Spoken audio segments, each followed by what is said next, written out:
Hi guys, today we want to talk about the central limit theorem and just want to go back to the concept of why we're doing a lot of this statistics. Now a lot of it relates to taking samples from a population.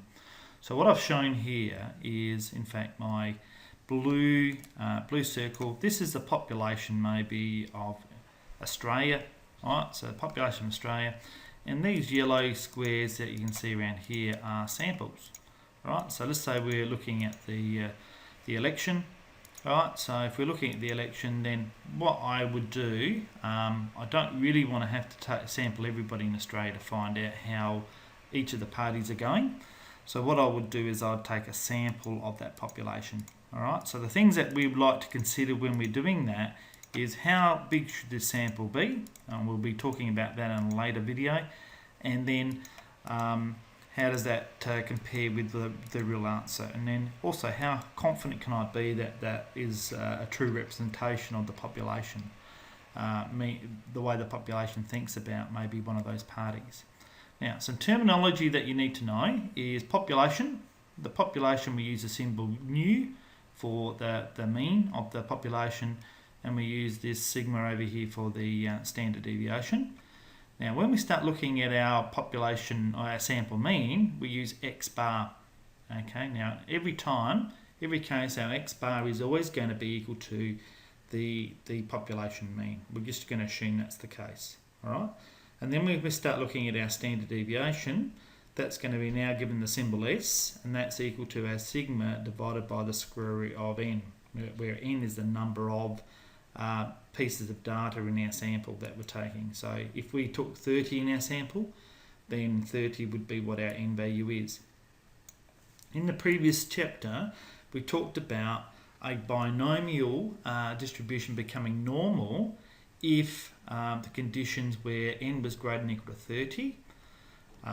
If n was greater than or equal to 30, then, and also the np greater than or equal to 5 and nq greater than or equal to 5, well, this sort of is the same stuff, okay? So we assume that if a sample is big enough, and generally 30 is big enough, sometimes it could be normally distributed even with a smaller population, a smaller sample size, all right? So you need to keep in mind, if it looks like it's normal, then you can assume it's normal for that particular concept, all right? So the central limit theorem says, as you increase the sample size, then our population becomes more normally distributed. And what will happen is the actual peak here, that's going to narrow around the range, okay? So it might be spread around the mean, okay? It's going to get narrower around that mean. So the spread of the data or the standard deviation is always going to decrease, all right? So I just want to show you a very quick example. There's not a lot to this topic, so I just want to go through this concept.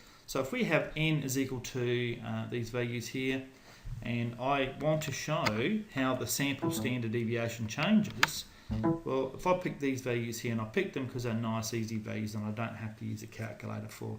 So if I said my s is equal to my standard deviation, let's say it was 100, and I did this over a sample of 16, then we know that's going to become equal to 100 over 4, which is going to give me a value of 25. Okay, so that's the first one. Let's do the second one. If my sample now is 25, that's going to be 100 over square root of 25. Now 25 is in fact equal to 5, so it's 100 on 5, and that's going to give me a value of 20. So you can see the sample standard deviation is decreasing as we do that. Let's do the last one. S equals, say, 100. So that's 100 over the square root of 100, which is going to be 100 over 10, which is 10. Okay, so you can see in each of these cases, as the sample size increases, the standard deviation for our sample is actually going to get smaller and smaller. All right, so that's all I wanted to go through in this first video. The key thing is, though, when we start looking at samples, the larger the sample, the closer we're going to be to the mean, the population mean. Now, keep in mind, you know, it costs a lot of money if you're wanting to take a big sample, right? So you've got to keep it manageable in terms of time and money. literally, if you're paying a group of people money to ring up 1,000 people, 2,000, 10,000 people, it's going to take them quite a lot of time. And then once you've got that data, you then also have to analyse that data and provide reports for that. So it's going to take a lot of time to actually go through that process. So it does cost a lot of money. So therefore, you want to make your sample size as small as possible. All right. So we're going to be talking about in next videos, we're going to be talking about things like confidence intervals and the sample size, so we can better work out how big the sample needs to be, so you can be confident that the mean that you're looking at is in fact a true mean. All right. So this topic's all about looking at testing inferences and making sure that we have the mathematics and we can be confident that the mathematics is correct. So good luck with these questions. There's not very many to do. So do these and then get straight on to the next bit.